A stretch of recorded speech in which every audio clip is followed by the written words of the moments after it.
Coach, last couple of months, Bangladesh struggled their batting. Are you concerned about the batting? No, we seem to be getting আমরা জিনিসগুলো একটু একটু করে উন্নতি করছি। সবশেষ ম্যাচে আমাদের চিন্তার বিষয় ছিল পার্টনারশিপ এবং কিভাবে টেস্ট ক্রিকেটে ব্যাটিং করতে হয় তা। কিন্তু আমি এসব নিয়ে খুব একটা ভাবছি না, কারণ আমরা এখনও শিখছি। আমাদের বেশ কিছু তরুণ ক্রিকেটার আছে। আমরা প্রতিটি টেস্ট ম্যাচ থেকেই যতটা সম্ভব শেখার চেষ্টা করছি। Ibadat is back to the squad after a long time. How is about his fitness and how is the expectation? he's looked ইবাদতকে দেখে খুব ভালো লাগছে। আপনি যেমনটা বলছিলেন, সে লম্বা সময় পর ফিরছে। সে আসলে টেস্ট ক্রিকেটে জায়গা ফিরে পেতে ক্ষুধার্ত। তাকে আমাদের সাথে পেয়ে ভালো লাগছে। সে নিজেও ভালোভাবে ফিরতে মুখিয়ে আছে। Salahuddin he has been quite proactive with the players. So players have known him since childhood, and how much he helps him in his work. well as much as every আমাদের বেশ কয়েকজন কোচ আছে।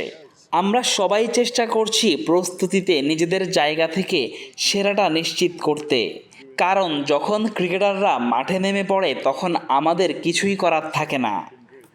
And this ball wicket offered 100 of wickets in 48 match for the spinners.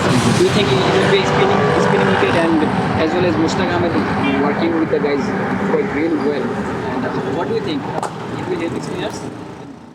অবশ্যই মুস্তাক আহমেদ স্পিনারদের সাহায্য করছে, আর এই কারণেই তো সে এখানে। উইকেটের আচরণ কেমন হবে সেটা আগামীকালই বিচার করা যাবে। আমরা যখন আসব এবং দেখব বল এখানে টার্ন করে, কিন্তু কতটা টার্ন করে সেটাই ভাবার বিষয়। Two questions, coach. Coach, one issue now kind of talk of the town in Bangladesh cricket fraternity, the change of Nazmul Hossain Shanto's one-day captaincy. He is now test captain. Without consulting with Shanto, the change of the captaincy, is it right, or do you think it will impact to Shanto in test matches? I definitely আমি মনে করি না হুট করে one day captaincy হারানো শান্তকে প্রভাবিত করবে।